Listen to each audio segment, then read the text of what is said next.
पुष्पांजलि अर्पित करता हूं। और ये वो भारत है कि आप और हम सब लोग देख रहे हैं कि जो संविधान हमारा बना 1947 में हम आजाद हुए, उसके बाद में संविधान बना, और इन 75 वर्षों के अंदर भारत माता ने अपने खोए हुए गौरव को वापस प्राप्त करा है। इस देश के अंदर भाईचारा बढ़ा है, इस देश के अंदर समानता आई है, इस देश के अंदर जो जरूरतमंद लोग हैं वो समाज में अग्रिम पंक्ति के लोगों के साथ में कदम से कदम मिला रहे। और जैसा विवेकानंद जी ने कहा था कि डॉक्टर भीमराव अंबेडकर जी का और आप और हम सब लोगों का ये देश और 21वीं सदी हमारी सदी होगी, भारत माता की सदी होगी। मुझे कहते हुए आज ये गौरव है, मुझे कहते हुए आज ये सुखद अनुभूति हो रही है कि जिस विश्व के सबसे बड़े लोकतंत्र को संविधान दिया डॉक्टर भीमराव अंबेडकर जी ने, उनके संपूर्ण क्षेत्र को हमने तीर्थ के रूप में विकसित करा है। चाहे मऊ में जहां उनकी जन्मस्थली हो, उस जन्मस्थली को जब माननीय थावरचंद जी गहलोत जी इस मध्य प्रदेश में मंत्री थे, मान्यवर सुंदरलाल जी पटवा इस मध्य प्रदेश के मुख्यमंत्री थे, और उस समय उस तीर्थ को हमने कुंभ के रूप में मनाने का निर्णय लिया और संपूर्ण खर्चा राज्य शासन ने करा। हमने जहां पर माननीय अंबेडकर जी की शिक्षा हुई, उस शिक्षा को हमने तीर्थ बनाया। जहां अंबेडकर जी ने अंतिम सांसें ली, उसको भी माननीय नरेंद्र मोदी जी की सरकार ने, जब माननीय थावरचंद जी गहलोत जी और माननीय जटेल जी उसके पहले कैबिनेट मंत्री थे, उस वक्त उन्होंने उसको अधिग्रहण करा और उसको तीर्थ के रूप में विकसित करा। महाराष्ट्र में भी एक स्थान है जहां पर जब फर्नांडिस जी और भारतीय जनता पार्टी की सरकार थी, उसको भी अधिग्रहण करके तीर्थ का रूप दिया। मरणोपरांत ऐसी महान विभूति को अगर भारत रत्न देने का काम भी करा है तो भारतीय जनता पार्टी की केंद्र की सरकार ने करा है।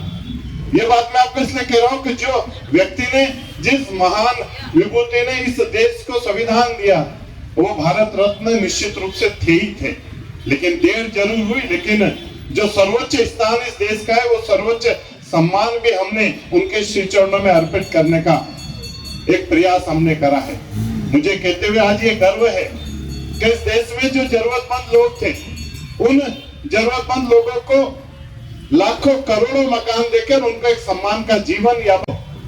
आज अपार खुशी है कि भारत की आजादी के बाद भारत को जो संविधान बनाया, उसके निर्माता जिन्होंने देश को नई दिशा दी और ऐसा संविधान बनाया जो आज संसार के मानचित्र पर सब इस देश का लोहा मानते हैं, इस देश के प्रजातंत्र की तारीफ करते हैं।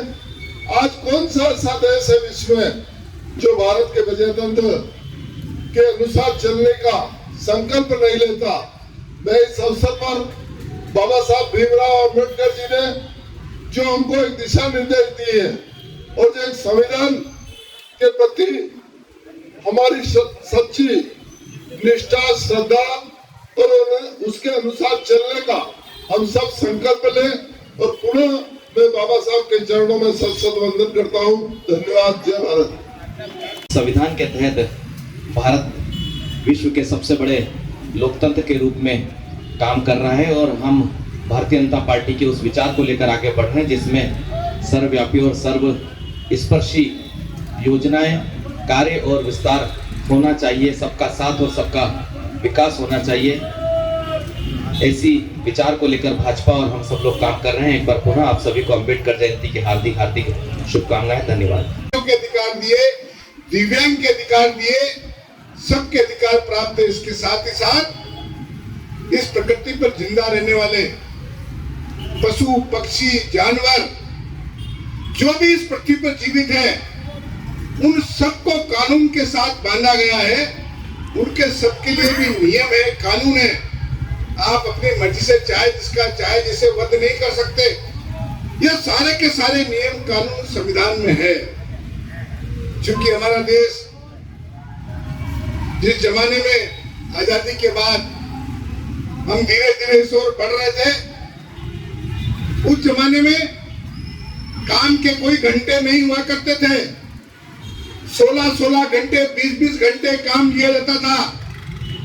काम के घंटे का निर्धारण करने का काम अगर इस देश में किया है, विश्व में अगर दिशा दी है, तो डॉक्टर भीमराव अंबेडकर ने दी है। इस देश में महिलाओं के लिए कानून बनाना, महिलाओं को बराबर की हिस्सेदारी देना, यह कानून भी डॉक्टर भीमराव अंबेडकर की देन है। इसके साथ ही साथ जितने भी श्रम कानून हैं, चाहे मिनिमम वेज हो, चाहे सरकार के बनाए हुए जितने भी कानून हैं, राज्य सरकार के, केंद्र सरकार के, उन सारे कानून में दिशा निर्देश डॉक्टर भीमराव अंबेडकर का ही है। काम के घंटे से लगा करके, ओवर टाइम से लगा करके सारा का सारा उसमें है।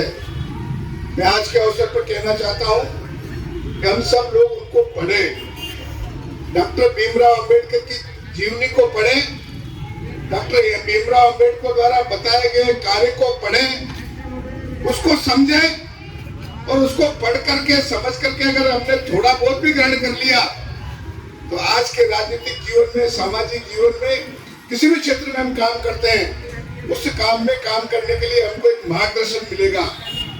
इस देश के बहुत बड़े चिंतक श्रद्धेय दत्तोपंत ठेंगड़ी जी, जिन्होंने भारतीय मजदूर संघ, भारतीय किसान संघ, विद्यार्थी परिषद, ऐसे अनेकों संगठनों का निर्माण किया।